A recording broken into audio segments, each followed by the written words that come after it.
வணக்கம் நண்பர்களே. அதிமுக அதனுடைய கடைசி கட்ட வேட்பாளர் பட்டியல் வெளியாகியிருக்கிறது. அதன்படி எடப்பாடி பழனிசாமி பொற்கொடி ஆம்ஸ்ட்ராங் என்பவருக்கு திருவிக நகர் தொகுதியை ஒதுக்கியிருக்காரு. அதாவது பகுஜன் சமாஜ் கட்சி. ஏன் பகுஜன் சமாஜ் கட்சியை அலைன்ஸில் சேர்த்துருந்தாரா, இல்லை இதுக்கு முன்னாடி அலைன்ஸில் சேர்வாங்கன்னு ஏதாவது செய்தி இருந்ததா? அவர்களை திடீரென்று உள்ளே நுழைத்ததற்கான காரணம் என்ன? இது சற்று பின்னோக்கி இந்த அரசியல் வரலாறு, தமிழக அரசியல் வரலாற்றில் 2000 ஆண்டுகளுக்கான தொடக்கத்தை நீங்கள் பார்த்தால் ஒரு தந்திரம் புரியும் உங்களுக்கு.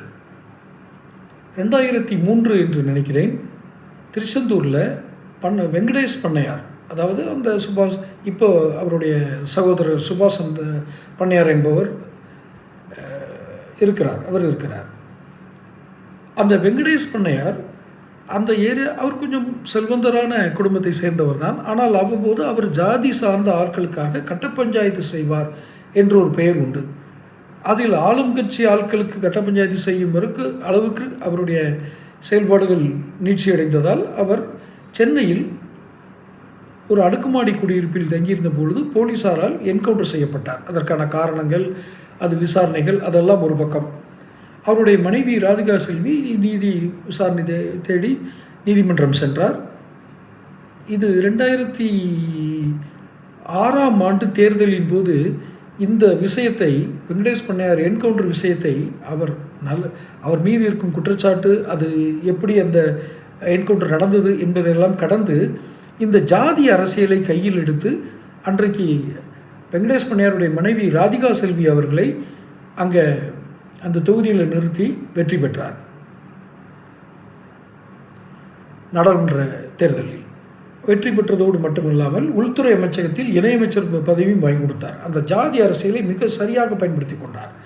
அந்த குற்ற பின்னணி அதெல்லாம் அதுக்குள்ளேலாம் போகலை. கருணாநிதி செய்த தந்திரங்களில் இது ஒன்று.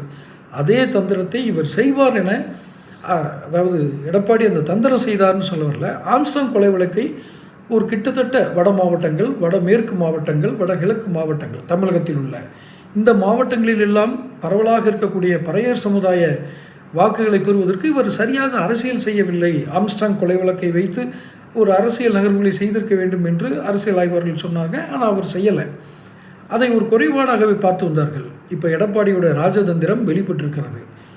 பொற்கொடி ஆம்ஸ்ட்ராங், அந்த கூலிப்படையால் கொலை செய்யப்பட்ட தாழ்த்தப்பட்ட இனத்தை சேர்ந்த ஆம்ஸ்ட்ராங்கின் மனைவியை வேட்பாளராக நிறுத்தியதன் மூலம் கருணாநிதியின் சாணக்கியத்தனத்தை இவர் செய்திருக்கிறார். தொடர்ந்து பேசுவோம். சேனல்